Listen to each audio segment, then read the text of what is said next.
ప్రియమైన సహోదరి సహోదరులకు ప్రభు పేరిట వందనాలు. మీకు మీ కుటుంబానికి యేసుక్రీస్తు యొద్ద నుండి దీవెనలు ఆశీర్వాదములు మెండుగా కలుగునుగాక. ప్రతి నెల 2వ శనివారము జీసస్ శ్రేష్ఠాలయం హైదరాబాదు నందు కుటుంబ క్షేమాభివృద్ధి ఆశీర్వాద ఉపవాస ప్రార్థన జరుగును.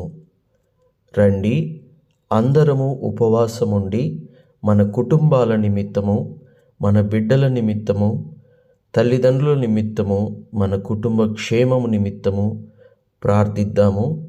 మన ప్రార్థన దేవుడు ఆలకించి మనకి, మన కుటుంబమునకు కాపుదల, క్షేమము, స్వస్థత, విడుదల, రక్షణ, మేలు కలుగజేస్తాడు. దేవునికి మహిమ కలుగునుగాక. ప్రార్థనా సమయము ఉదయము 11 గంటల నుండి మధ్యాహ్నము 2:30 గంటల వరకు. ప్రార్థన తర్వాత అందరికీ ఇక్కడే ప్రేమ విందు కలదు. అలాగే దూర ప్రాంతములలో ఉన్నటువంటి వారు మీ ప్రార్థన అవసరతలను స్క్రీన్ మీద కనబడుతున్న నెంబర్కి కాల్ చేసి మీ ప్రార్థన అవసరతలను తెలియజెప్పండి.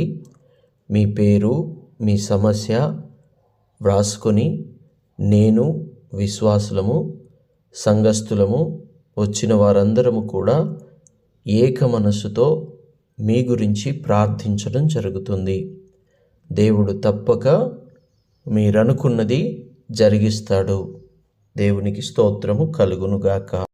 గతంలో అనేక మంది కొరకు ప్రార్థనలు చేసినప్పుడు వారి జీవితాలలో గొప్ప అద్భుతాలు జరగడము, మంచి సాక్ష్యాలుగా వినడము జరిగింది. దేవునికి స్తోత్రము. కాబట్టి మీ ప్రార్థన అవసరతలను కాల్ చేసి కానీ, మెసేజ్తో కానీ తెలియచెప్పండి. వాట్సాప్ ద్వారా కానీ తెలియచెప్పండి. మీ గురించి, మీ పేరు, మీ సమస్య రాసుకొని ప్రత్యేకమైన ప్రార్థన చేయడం జరుగుతుంది. దేవునికి స్తోత్రం. అలాగే మీలో ఎవరైనా ఈ దేవుని యొక్క పరిచర్యలో మీ వంతుగా చేయి వేయాలని, పరిచర్యకి ఏదైనా సహకరించాలని ఆశపడినట్లయితే మంచి అవకాశము.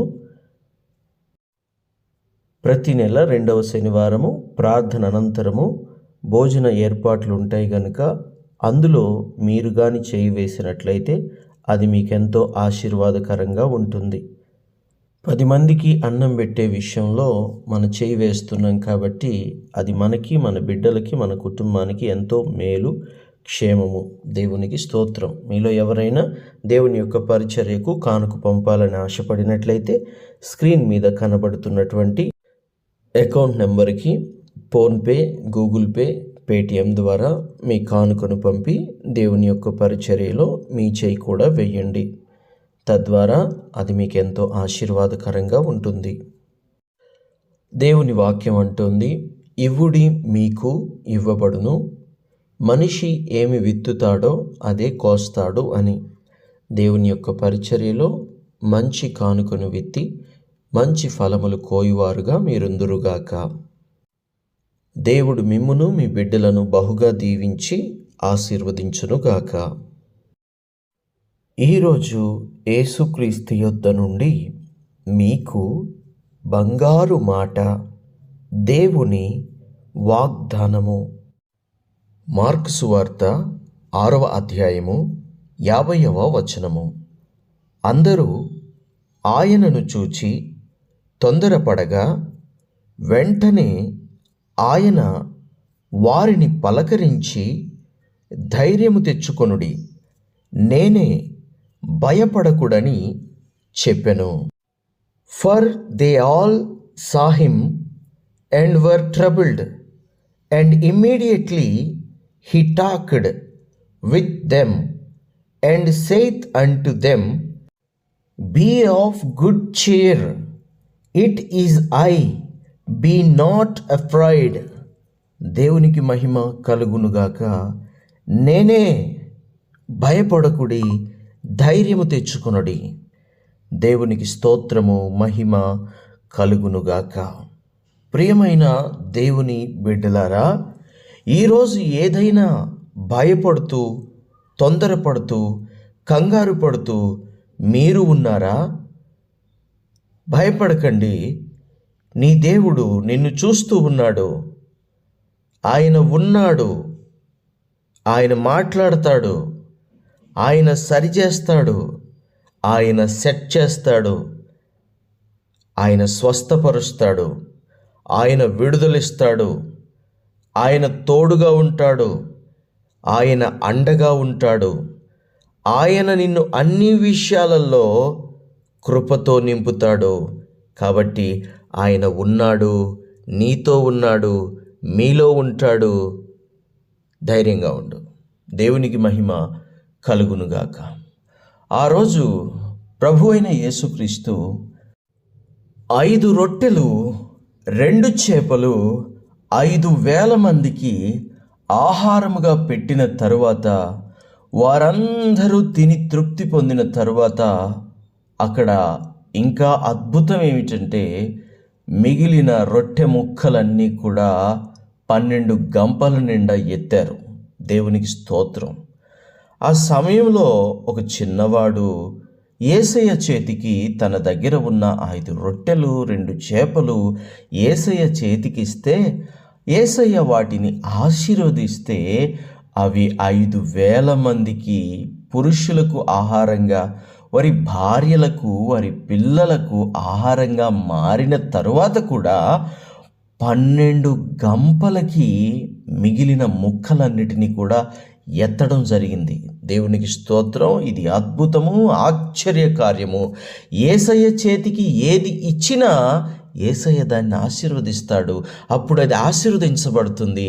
అది అనేకమైనటువంటి విధానాలుగా వాడబడుతుంది. అది మనుషులకు ఉపయోగపడుతుంది. దేవుని నామానికి కూడా ఘనత తెస్తుంది. దేవునికి స్తోత్రము కలుగునుగాక. మీలో కొంతమంది ఇలాంటి దీనపరిచర్యకు కొన్నిసార్లు సహకరిస్తున్నారు. అయితే మీరిస్తున్న వాటిని కూడా దేవుడు అలాగున ఆశీర్వదిస్తాడు. తప్పక ఆశీర్వదించి దేవుడు దీవించునుగాక. దేవునికి స్తోత్రం. ఆ రోజు ప్రార్థన అయిపోయింది. ప్రజలందరూ ఎవరి గృహాలకు వారు వెళ్తున్నారు. యేసయ్య తన శిష్యులను చూసి ఏం చేశాడు అంటే, ఇదే అధ్యాయం 45వ వచనంలో రాయబడి ఉంది. ఆయన జనసమూహమును పంపివేసినంతలో దోణి ఎక్కి అద్దరినున్న బెత్సయిదాకు ముందుగా వెళ్ళుడని ఆయన తన శిష్యులను వెంటనే బలవంతము చేసెను.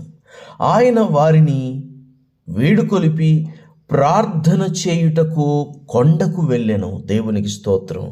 అంత అద్భుతము, ఆశ్చర్య కార్యము చేసిన దేవునికి కృతజ్ఞత ప్రార్థన చేసుకొని, దేవా ఎంత గొప్ప కార్యము చేశావని థ్యాంక్స్ చెప్పుటకు, ఏకాంతంగా దేవునితో గడుపుటకు, అలాగే రేపు ఆయన ఏమి చెయ్యబోతున్నాడో ఆ విషయము ప్రభువుకి అనగా తండ్రి అయిన దేవునికి చెప్పి ఆ ప్రార్థన చేసి ఆ శక్తిని, ఆ మహిమను ఆ పొందుకోవడానికి ప్రభు అయిన యేసుక్రీస్తు తండ్రితో గడపడానికి, ఏకాంతంగా ప్రార్థనలో ఉండడానికి కొండకు వెళ్ళాడు.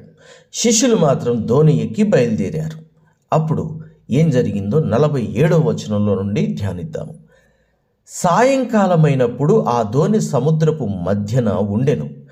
ఆయన ఒంటరిగా మెట్టన ఉండెను. అప్పుడు వారికి గాలి ఎదురైనందున దోణి నడిపించుటలో వారు మిక్కిలి కష్టపడుచుండగా ఆయన చూచి రాత్రి ఇంచుమించు 4వ జామున సముద్రము మీద నడుచుచు వారి యొద్దకు వచ్చి వారిని దాటిపోవలనని ఉండెను. ఆయన సముద్రము మీద నడుచుట వారు చూచి భూతమని తలంచి కేకలు వేసిరి. దేవునికి స్తోత్రం. యేసయ్య వస్తూ ఉంటే ఆయనను చూసి వారు భయపడుతున్నారు. ఎందుకు అంటే శిష్యులు వచ్చేది ఆయనే అని గమనించలేకపోయారు. ఎందుకు అంటే ఆయన నీళ్ల మీద నడుచుకుంటూ వస్తున్నాడు. ఆయన దోణిలో రాలేదు, నీళ్ల మీద నడుచుకుంటూ వస్తున్నాడు. దేవునికి స్తోత్రము కలుగునుగాక. అంతకుముందు ప్రభు అయిన యేసుక్రీస్తు ఎన్నడూ నీళ్ల మీద నడవలేదు. వాళ్ళు ఫస్ట్ టైం చూస్తున్నారు కనుక ఆయన ఎంత శక్తిమంతుడో వారు ఇంకా గ్రహించలేదు కనుక మొట్టమొదటిసారి ఆయనను చూచినప్పుడు వారు భయపడ్డారు. దేవునికి స్తోత్రం. భయపడిన వారిని చూచి ఆయన ఏమంటున్నాడు? ఒక భయమేమో భూతం వస్తుందని, దానికంటే ముందు భయమేమో ఈ సముద్రంలో మనము పడి చచ్చిపోతామేమో అని వారికి భయముగా ఉంది. ఆ సమయంలో ప్రభు ఏం మాట్లాడాడు? దేవునికి మహిమ కలుగునుగాక. అందరూ ఆయనను చూచి తొందరపడగా వెంటనే ఆయన వారిని పలకరించి ధైర్యము తెచ్చుకొనుడి, నేనే, భయపడకుడి అని చెప్పెను. తరువాత ఆయన దోణి ఎక్కి వారి యొద్దకు వచ్చినప్పుడు గాలి అనగెను. అందుకు వారు తమలో తాము మిక్కిలి విభ్రాంతి నొందిరి. దేవునికి మహిమ కలుగునుగాక. నీ దేవుడు అద్భుతకరుడు, ఆశ్చర్యకరుడు. ఎన్ని అద్భుతాలైనా చేయగలడు, ఎన్ని ఆశ్చర్య కార్యాలైనా చేయగలడు. దేవుని బిడ్డ, నువ్వు ఒంటరివి కాదు. నీ కష్టాలు, నీ శ్రమలు, నీ వేదన, నీ బాధ, నీ శోధన, నీ కన్నీరు, నీ దుఃఖము అన్నీ కూడా ప్రభు చూస్తూ ఉన్నాడు. తగిన సమయంలో నీకు తప్పక జవాబిస్తాడు. ధైర్యంగా ఉండు, ఆయన ఉన్నాడు. దేవునికి స్తోత్రం. It is I, be not afraid. దేవునికి స్తోత్రం. Be of good cheer. It is I, be not afraid. నేనే, భయపడకండి, ధైర్యంగా ఉండండి. దేవుడు మాట్లాడుతున్నాడు. ప్రార్థన. తండ్రి, మీకు వందనాలు దేవా, స్తోత్రాలు. మీ కృపా, దయా, కనికరం ఈ వాక్యం విన్న ప్రతి బిడ్డ మీద, వారి కుటుంబం మీద ఉంచండి. అవును తండ్రి, మీరున్నారు, మీరున్నారు తండ్రి. మీరుండంగా మాకెందుకు భయం? మీరుండంగా మాకెందుకు దిగులు? మీరున్నారు. సమస్తము మీరే చూసుకుంటారు. పడిపోనివ్వరు, జారిపోనివ్వరు, కృంగిపోనివ్వరు, అణగిపోనివ్వరు, మునగనివ్వరు. కాపాడతారు. తప్పక మీరు కాపాడతారు. సహాయం చేస్తావు, బలపరుస్తావు, మమ్మల్ని ఆశీర్వదిస్తావు, దీవిస్తావు, పరలోకపు ఆశీర్వాదాలతో నింపుతావు అని నమ్ముతూ, విశ్వసిస్తూ ఈ ప్రార్థన అంతయు యేసయ్య శ్రేష్టమైన నామములో అడిగి వేడుకొనుచున్నాము తండ్రి. Amen, amen, amen.